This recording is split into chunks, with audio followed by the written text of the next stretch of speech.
2 শতাধিক উদ্যোক্তা নিয়ে ঢাকায় দিনব্যাপী দিয়ামনি কমিউনিকেশনের ডিজিটাল নলেজ শেয়ারিং ওয়ার্কশপ ও বেস্ট এন্টারপ্রেনার অ্যাওয়ার্ড প্রদান 2026 অনুষ্ঠিত হয়েছে। মগবাজার একটি রেস্টুরেন্টে এই অ্যাওয়ার্ড দেওয়া হয়।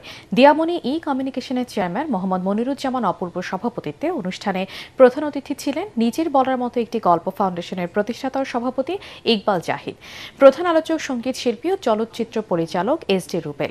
বিশেষ অতিথি ছিলেন বীর মুক্তিযোদ্ধা ফরিদা আক্তার কমান্ডার, দৈনিক বাংলাদেশের আলো পত্রিকার সম্পাদক ও প্রকাশক মফিজুর রহমান খান বাবু সহ অন্যরা। শেষে প্রতিষ্ঠানের পক্ষ থেকে বেস্ট এন্টারপ্রেনার সম্মাননা দেয়া হয় 18 বাংলার সিনিয়র নিউজ প্রেজেন্টার ভাবনা আহমেদ, চ্যানেল 24 এর সিনিয়র নিউজ প্রেজেন্টার আশিক তমাল সহ আরও কয়েকজনকে। ফাউন্ডেশনের পক্ষ থেকে 200 জন উদ্যোক্তাকে ট্রেনিং দেয়া হয়। প্রত্যেক উদ্যোক্তাকে দিয়ামনি কমিউনিকেশনের পক্ষ থেকে সার্টিফিকেট দেয়া হয়। মা মেয়ে একই মঞ্চে একইভাবে সম্মানিত হচ্ছি, আলহামদুলিল্লাহ। আপনাদের সকলের দোয়া কামনা করছি এবং সেই সাথে দিয়ামনি কমিউনিকেশনের পক্ষ থেকে সবাইকে শুভেচ্ছা, বিকজ আমি দিয়ামনি কমিউনিকেশন পরিবারের সদস্য।